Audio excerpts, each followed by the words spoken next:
Hello guys, welcome to my channel. तो अभी तक हमने पूरा चैप्टर अच्छे से समझ लिया है। जितने भी पार्ट्स हैं अच्छे से देख लेना, तभी आपको चैप्टर समझ में आएगा। जब तक कंसेप्ट्स क्लियर नहीं होंगे तब तक हम ये क्वेश्चंस नहीं कर पाएंगे।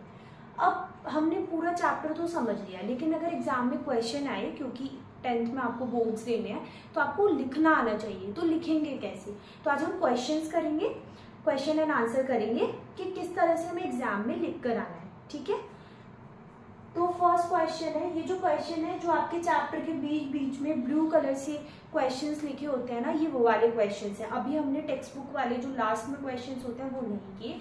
अभी जो आपके चैप्टर के बीच में होते हैं कि टॉपिक फिनिश हुआ उसके ऊपर 2 क्वेश्चंस, वो वाले क्वेश्चंस हैं।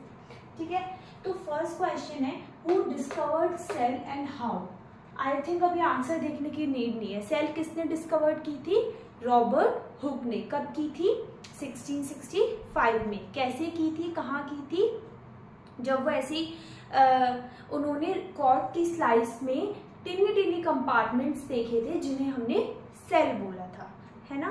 तो अब देखते हैं कैसे लिखते हैं। सबसे पहले लिखेंगे हम, in 1665 Robert Hooke discovered cell while examining a thin slice of cork. मैंने बताया था जो पेड़ की छाल होती है उसमें उन्होंने ऑब्जर्व किया था। He observed cork resemble the structure of honeycomb. जो मधुमक्खियों का छत्ता होता है, उन्होंने कॉर्क को उसके रिजेंबल बताया था कि दोनों सेम लगते हैं। जैसे कॉर्क है, उसमें बहुत छोटे छोटे कंपार्टमेंट होते हैं। ये आपने कभी मधुमक्खी का छत्ता देखा होगा, हनीकॉम्ब का स्ट्रक्चर, तो उसमें क्या होता है, ऐसे छोटे छोटे कंपार्टमेंट्स होते हैं। तो it resemble the structure of honeycomb consist of numerous टिनी compartments and उन कंपार्टमेंट्स को हम क्या बोलते हैं? सेल। क्या बोलते हैं? सेल बोलते हैं। समझ में आया? तो सेल किसने डिस्कवर की? सबसे पहले आपको कब की और किसने की ये मेंशन करना है, कैसे की वो मेंशन करना है। अब इस पे मार्क्स तो आपको मिल जाएंगे। टीचर को और इम्प्रेस करने के लिए आप एक स्ट्रक्चर भी बना सकते हो सेल का, जो मैंने पार्ट 1 में बताया हुआ है कि टिनी टिनी कंपार्टमेंट होते हैं, उसमें कलर कर दो।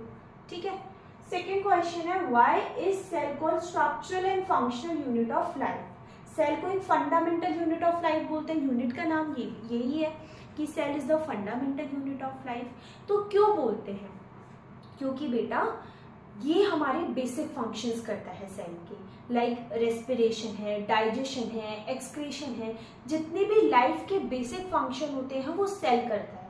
That's why it is called the fundamental unit of life. तो पढ़ते हैं, because they perform fundamental function of life such as respiration, digestion and excretion and they perform all the activities independently. किसी पे भी dependent नहीं है।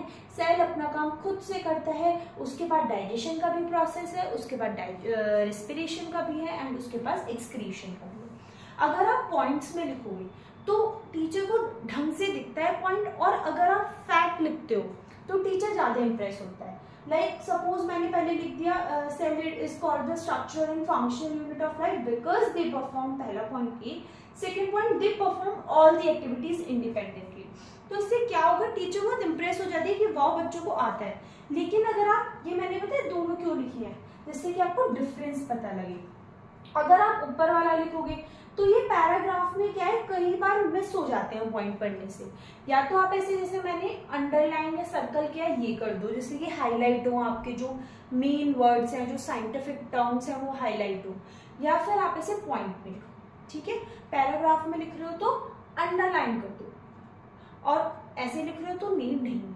इसमें आप एक और चीज लिख सकते हो कि सेल एक बेसिक यूनिट है। कैसे? देखो, सेल है, ग्रुप ऑफ सेल क्या बनाता है? टिश्यू बनाता है, और ग्रुप ऑफ टिश्यू क्या बनाता है? ऑर्गन। ये फ्लो चार्ट भी आप कर सकते हो। ऑर्गन क्या बनाता है? Organ system. बेसिकली पूरी 9th क्लास इन्हीं 4 चीजों पे टिकी हुई है। सेल हम पढ़ रहे हैं, टिश्यू हम नेक्स्ट यूनिट में पढ़ेंगे, ऑर्गन आपका लिवर, किडनी, आई थिंक वो 10th में है, ऑर्गन सिस्टम आप हायर क्लासेस में पढ़ते हो। समझ में आया? Now next question है, how do substances like CO2 and water move in and out of the cell? Discuss.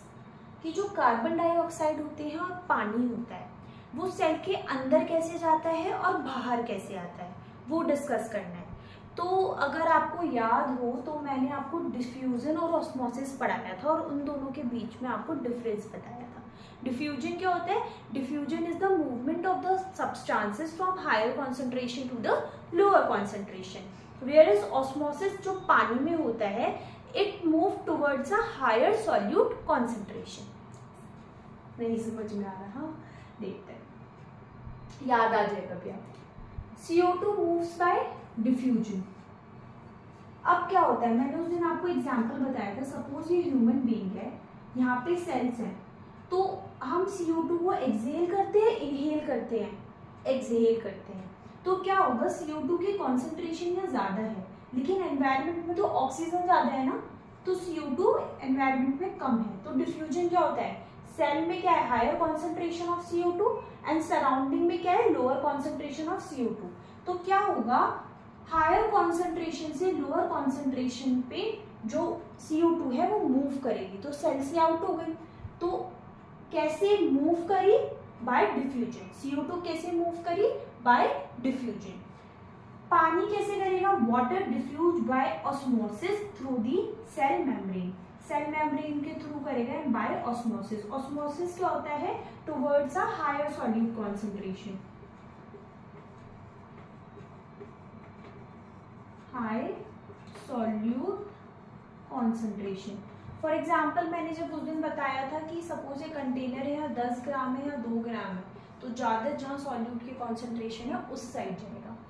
समझ में आया? सेकेंड क्वेश्चन है, why is plasma membrane called as selectively permeable membrane? Selectively उस दिन भी समझाया था, सेलेक्टिवली यानी कि कुछ सेलेक्टेड मॉलिक्यूल्स को ही वो अपने अंदर आने देगा सेल, ठीक है। परमीएबल यानी कि परमिट, अलाउ करेगा। अब सेलेक्टिवली परमीएबल मेम्ब्रेन क्यों है? उस दिन मैंने आपको एग्जांपल दिया था, जो समझाया था जब ये टॉपिक, कि सपोज आपका मेन गेट है तो उस पर सबको आने की परमिशन नहीं है और सबको जाने की परमिशन नहीं है। एक वो सेलेक्टिवली परमीएबल मेम्ब्रेन का काम कर रहा है कि कुछ लोग ही आ सकते हैं और कुछ लोग ही जा सकते हैं। ऐसे थोड़ी सड़क पे कोई घूम रहा है वो आपके घर आ सकता है, ऐसा नहीं होता ना। Because it allow the movement of certain molecule in and out of cell. यहाँ पे जो मेन है that is certain molecule. Not all the molecules are free to diffuse. सारे molecules अंदर और बाहर नहीं जा सकते, कुछ certain molecules ही जा सकते हैं। That's why it is called selectively permeable membrane. लिखने का तरीका ऐसे पॉइंट्स में लिख सकते हो, ऐसे लिख सकते हो, और ऐसे मैं एक बार बोल के बता देती हूँ।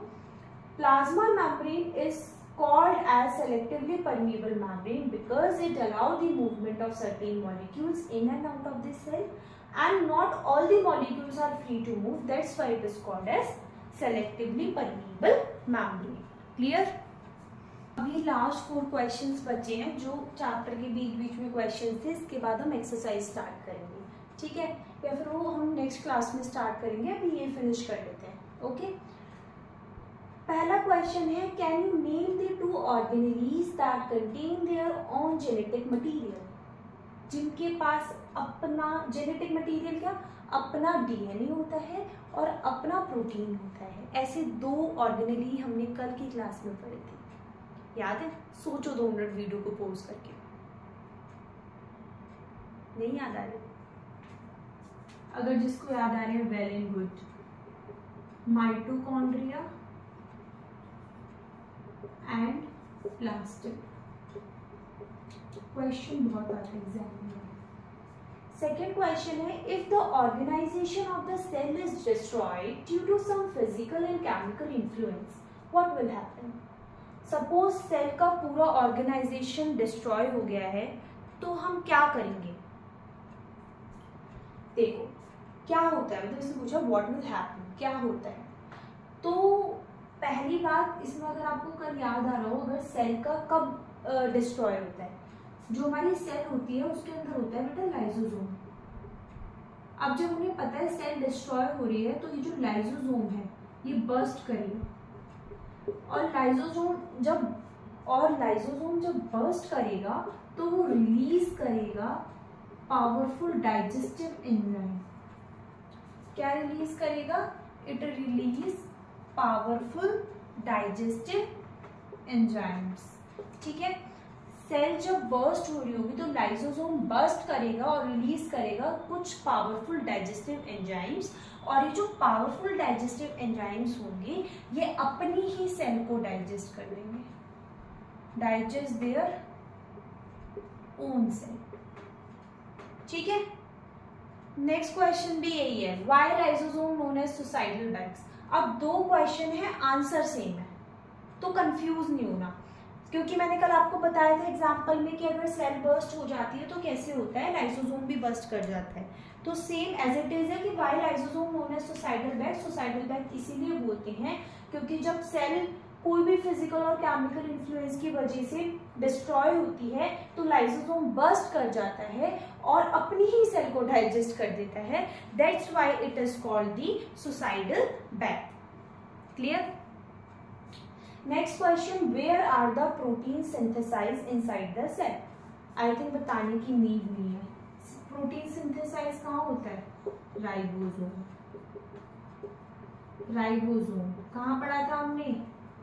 एंडोप्लाज्मिक रेटिकुलम में, रफ एंडोप्लाज्मिक रेटिकुलम। तो आरईआर किससे अटैच होता है? सॉरी, राइबोसोम आरईआर में होता है, ये रफ होता है। रफ क्यों होता है बेटा?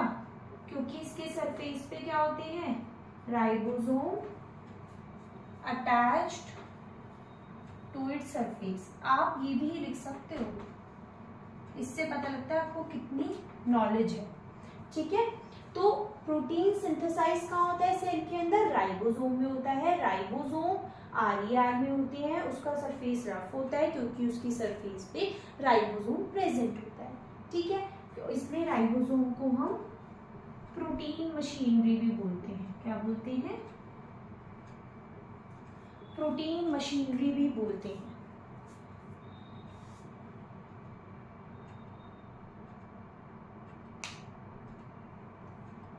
क्या बोलते हैं? राइबोसोम को प्रोटीन मशीनरी भी बोलते हैं या प्रोटीन फैक्ट्री बोल दो। ठीक है।